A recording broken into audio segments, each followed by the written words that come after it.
Climate change का असर केवल इंसानों पर ही नहीं बल्कि जानवरों पर भी पड़ रहा है। क्लाइमेट चेंज के बाद इंसानों के स्वभाव में चिड़चिड़ापन होता है, ठीक वैसे ही जानवरों के अंदर भी न केवल चिड़चिड़ापन शुरू हो गया बल्कि उनके प्रोडक्टों में भी बदलाव देखा गया है। CABI की रिपोर्ट में जानवरों के व्यवहार का जिक्र किया गया है, तो इधर जानवरों के विशेषज्ञों का भी कहना है कि बदलते क्लाइमेट की वजह से जानवरों के अंदर भी बदलाव देखे गए जो कि उन पर ज्यादा असर डालते हैं।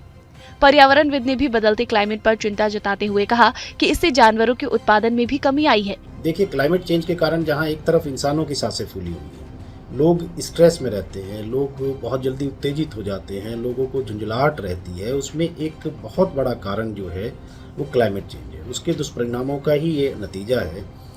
इसके साथ साथ अगर हम एक दूसरी ओर विचार करें तो अभी जल्दी में ही CABI रिव्यूज़ में जो एक रिसर्च छपी है पश्चिमी देशों के हवाले से, उसमें प्रमुखता से इस बात को रखा गया है कि क्लाइमेट चेंज के दुष्प्रभाव इस समय पशुओं पर भी बहुत ज़्यादा देखने को मिले हैं। तकरीबन दुधारू पशुओं की अगर हम बात करें तो 35% के आसपास जो है वो गिरावट आई है दुधारू पशुओं की प्रोडक्टिविटी के ऊपर। एक रिसर्च के अनुसार ये बातें सामने आई कि जानवरों के पहले के व्यवहार में और उनके उत्पादन में अब काफी बदलाव हुआ है।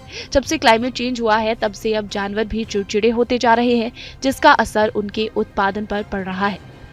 बिल्कुल, इसमें कोई दो राय नहीं है कि जलवायु परिवर्तन की वजह से एनिमल्स के प्रोडक्शन पे इफेक्ट पड़ा है।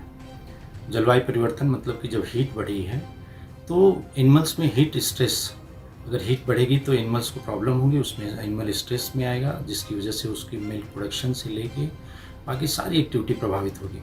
और मैं तो कह रहा हूँ कि सिर्फ प्रोडक्शन ही नहीं, इनके रिप्रोडक्शन पे भी फ़र्क पड़ेगा स्ट्रेस कंडीशन जब रहेगी तो इसमें कोई दो राय नहीं है कि अगर स्ट्रेस है, जलवायु परिवर्तन है, तो एनिमल्स पे इसका गहरा विपरीत असर पड़ेगा। इधर पर्यावरण पर लगातार काम करने वाले पर्यावरणविद डॉक्टर कुलदीप नागर ने बताया कि जिस तरीके से क्लाइमेट चेंज हुआ है उसके बाद से जानवरों में भी बदलाव देखने को मिले हैं। इंसान भागदौड़ की दुनिया में प्राकृतिक चीजों को पीछे छोड़ता जा रहा है और कार्बन डाइऑक्साइड गैस अधिक होने के कारण उसके खान पान और रहन सहन में भी बदलाव आया है। तो इस सब के लिए कौन जिम्मेदार है?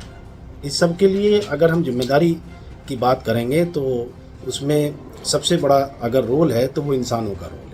हम लोग इतनी बड़ी संख्या में कार्बन डाइऑक्साइड का उत्सर्जन कर रहे हैं, ग्रीन हाउसेस गैसेस जो है वो हम लोग बहुत बड़ी मात्रा में जो है इस वातावरण में हमारे द्वारा जो है उत्सर्जित की जा रही हैं। वातावरण पूरी तरह जो है दूषित हो चुका है। कहीं परिणामतः कहीं आप देखिएगा कि बहुत ज़्यादा जो है सूखा पड़ रहा है, कहीं बहुत ज़्यादा जो है बाढ़ आ रही है, ग्लेशियर जो है वो बहुत तेज़ी से पिघल रहे हैं, जिसके कारण जो समुद्री तटों पर जो शहर हैं उनके अस्तित्व पर एक प्रश्न चिन्ह खड़ा हो गया है। ऐसा दिन जल्द ही आएगा जब इंसानों की गलतियों का खामियाजा पशुओं को भुगतना पड़ेगा।